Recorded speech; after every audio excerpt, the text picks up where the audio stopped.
Zakazivanje časa vrši se kroz karticu kalendar u levom izborniku. Čas treba zakazati da ne bi drugi nastavnici u isto vreme planirali videokonferenciju i da bi učenici znali kada treba da se priključe. Zakazivanje se vrši klikom na polje nekog termina kalendara kada se otvara dijalog za podešavanje sastanka. U naslov sastanka upisuje se naziv časa, na primjer matematika.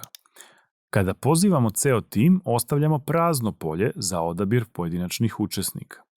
Unosi se tačan početak i kraj časa, datum i vreme. Moguće je definisati da li se ovaj čas ponavlja u isto vreme, svake nedelje. Dodaje se kanal, to jest tim, kojem se kroz kanal šalje obaveštenje o zakazanom času.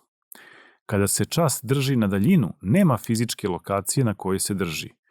Dodatne informacije o času koji se zakazuje moguće je dodati. Učenicima automatski stiže obaveštenje u kanal o zakazanom času, a u dnu obaveštenja je automatski dodat link koji vodi učenika na pristup videokonferencijskom času. I otvaranjem obaveštenja i klikom na link nastavnici i učenici pristupaju videokonferenciji.